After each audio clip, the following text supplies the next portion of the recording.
Hello, you wonderful people, and welcome to another episode of SuperFantaFi. This being a show where we talk about TV shows of the supernatural, fantasy, and or science fictional genre. For today's episode, I'm going to talk about the Season 2 premiere of Ishura. Great season premiere. A lot of really interesting things went down in this episode, so let's break it down. So, that opening was uber depressing, and it's kind of sad.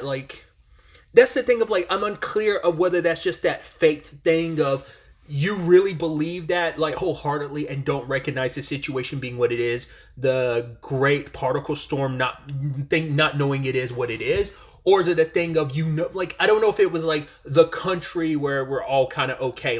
Is that supposed to be a metaphor? Is it supposed to be a metaphor for the afterlife, or like a Nirvana type of, not Nirvana, sorry, Valhalla type of thing, right?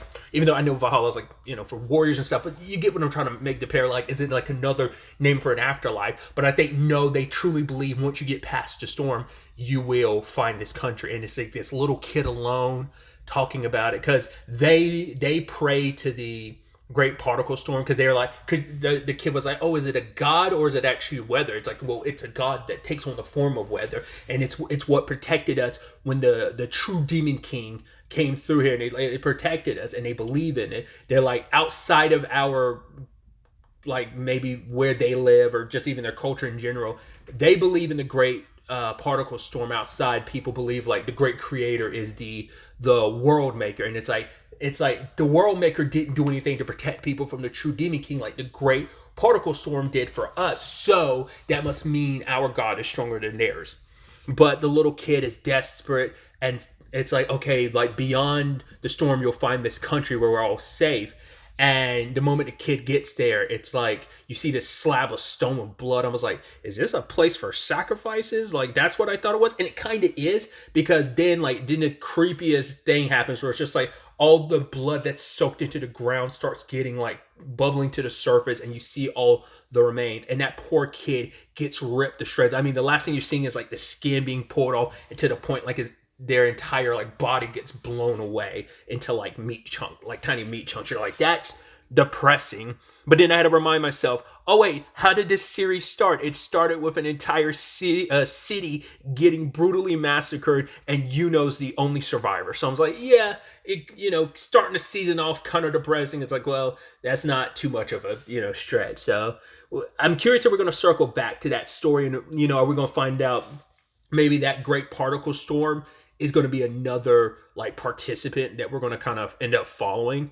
You never know, because it just it seemed like that was such a random opening that we never circled back to. So it has to have some relevance, either someone that we're following throughout this season or from the previous season that's still around might clash with this particular thing. And because once again, it seems like it sacrifices that, whether it's a god or a thing playing the role of a god, where it's these people worship me and they come here thinking they're going to get to a new country. Because I'm assuming this kid's parents went there, or maybe the kid's parents died some other way. I don't know, because they had such faith, and it's that thing of, was that faith misplaced? Because it's maybe there's an afterlife, they're all together. But even the kid at the end was saying I'm sorry.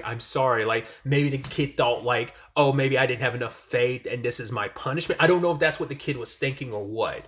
Because the kid has a messed up leg, and so they can't work. So maybe they were also blaming themselves. I feel it's open to interpretation. Maybe it's a little clearer to other people, but I'm just that situation is just sad. Let's just kind of leave it at that. So we next meet up with Mele, who is a giant who just stays and watches over this giant peaceful village. You saw those rods or whatever, those things sticking out of the ground. I didn't know what they were, and then we find out those are his arrows, which I thought was interesting, because the village pays him back by two for every year. They make him 2 arrows. I guess considering how massive they are, they probably would. I don't know if it takes that an entire year just to make 2, or that's all the materials they can gather at that time to make. Whatever the case may be, they can only make him 2 a year. I mean, he's got a crap ton of them, so I don't know if those are some he brought with him, but I'd assume every single one that's there is one he's kept, because he's been there for a couple years. And also the villagers say he doesn't really go anywhere, and he also isn't the type that goes out of his way to fight.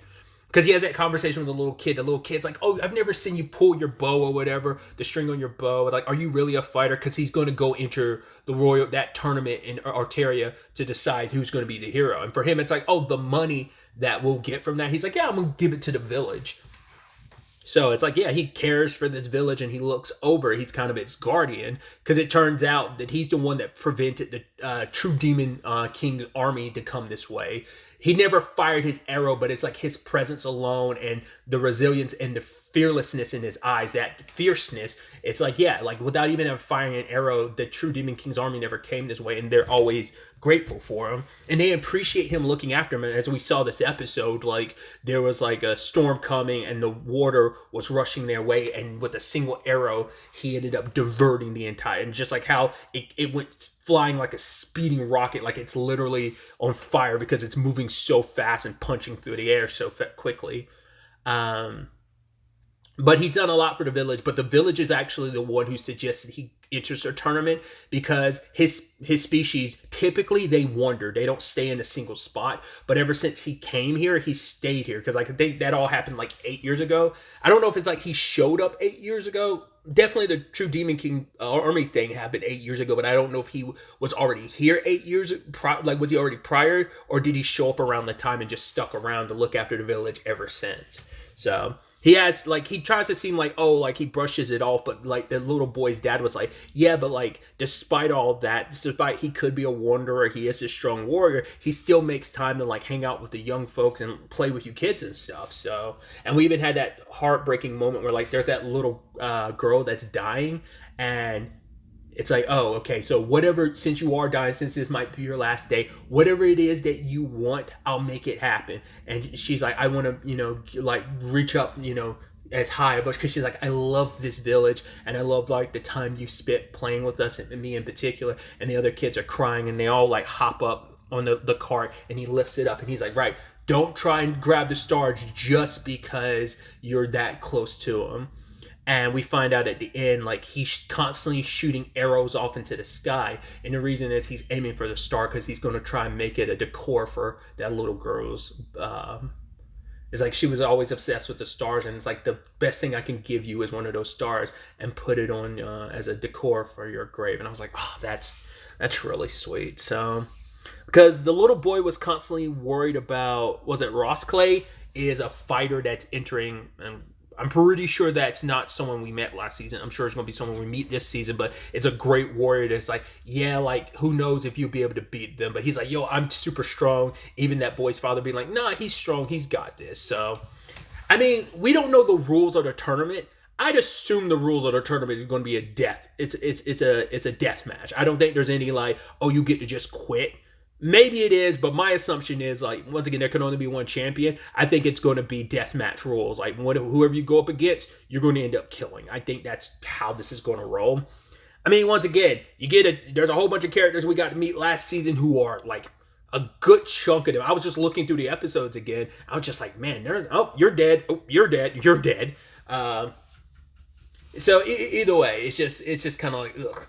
So, but we don't know how the tournament shakes up and how it's going to play out. Well, probably if you read further into the light novel, you might have a better idea. I mean, that depends on if the light novel is at that point or well past that point. Once again, having not read it, I have no idea what to kind of expect for the story. That's why I was kind of shocked when we find out it's very, like, for the most part, it's episodical with just following one character, but then, like, the later parts of the season, at least season one, like, the latter half is when stuff really severely started connecting and it became even clearer through line. But either way, because there's a lot of world building and character one-up, like, things.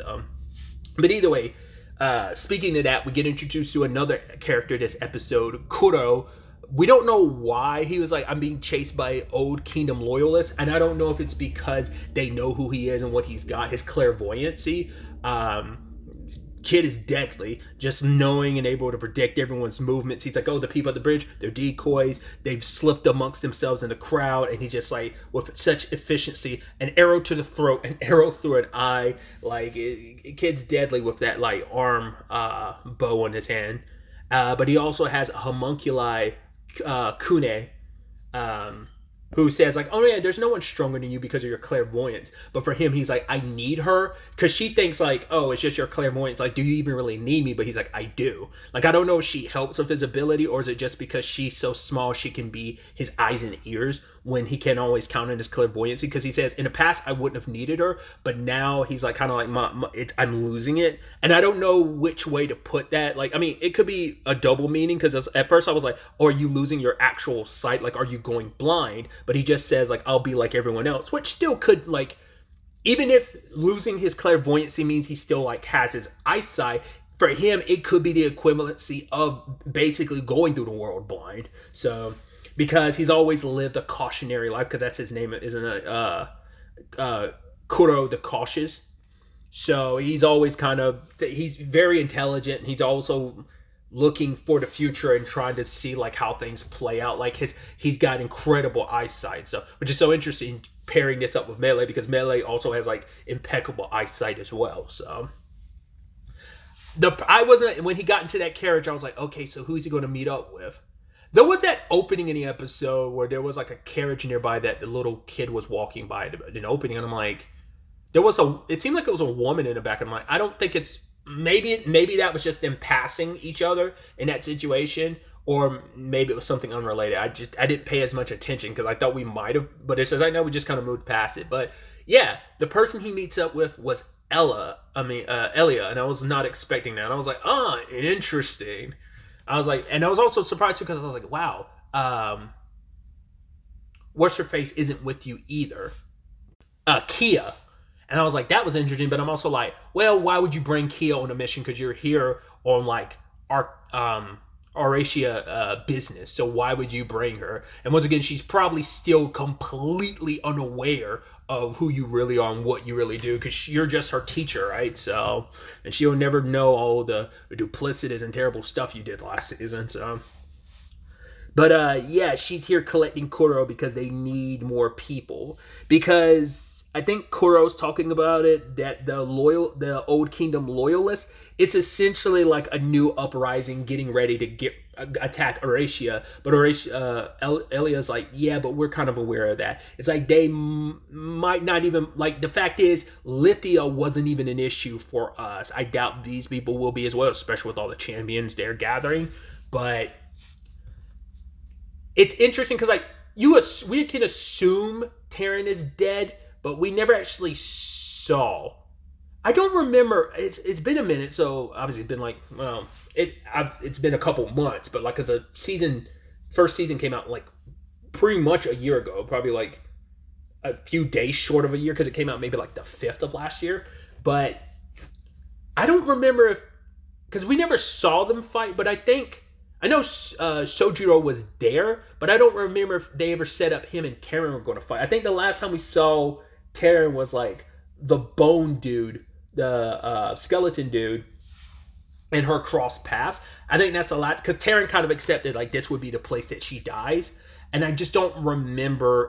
Like I said, I don't think they ever set up her and Sojiro are going to clash. I think we know Sojiro was there because he killed Dekai there, but I don't remember if they really ever set up, because we don't get any clear indication. Like, I mean, Sojiro obviously came out of that place. We don't. You'd assume if Terran was alive, people would know, but it's also like, yes, that could just be like her laying low, but because she had also kind of accepted her death, and she was actually kind of fine with dying here, because she made it clear, like, I'm the one that kind of rallied all these people here. They are my responsibility. And if, a captain going down with the ship type of situation. So she probably is dead, but we never actually saw her on screen death. So I thought that was interesting. So that's why I'm like, there's still room open for her to still be alive, but we'll see. But obviously the place they're going through like, was it like the marshlands or something? And they get attacked by a giant kind of mudworm essentially. And I thought it was interesting because it's like, oh, you don't have to worry about it. It's like, we have someone here, and then Kuro activates his ability. And we didn't have to see much. We saw the red jacket and the sword. I was like, oh, Sojiro. I was like, oh, Yuno's probably in the same situation as Kia, where it's just like, yeah, they're back in Arteria. Because I was like, for a second, I was like, all right, I forgot you are working for Arteria. I completely forgot about that. So, but yeah. the worm attacks and Kuro's getting ready for it, but it's like, oh, don't worry about it. And Sojiro's just doing his thing, just showing off, and just kind of easily dispatches the thing, run towards it, kind of hits it with his sword, and you kind of think nothing happened because like his sword kind of bounces off of it. He sheathes it back, and then the thing dies because he kind of hit the right spot and killed it. And you're just like, Jesus. And then he's just like, oh boy, you were as big as you are, and you were kind of a waste. And so Elia's like, right, here's Kuro, here's Sojiro of the Willow Sword. He's basically, we need military strength like him and you. And for Kuro, it's like, okay, so I see what's happening. He's like, they're trying to get rid of any opposing forces that could get in the way of the tournament, the royal tournament happening underneath the queen's name type of situation. So I think that's kind of like, there's two ways to interpret that. Either one, you want to wipe out any other outside force. Like you want to gather people here because you need them to be, but anyone that's outside of someone that you can use, and because she's got all her bets on Kia being the hero, being the one, because it's like, well, her power's pretty broken, so it doesn't seem like anyone can match up to that currently, but you never know how that's all going to play out.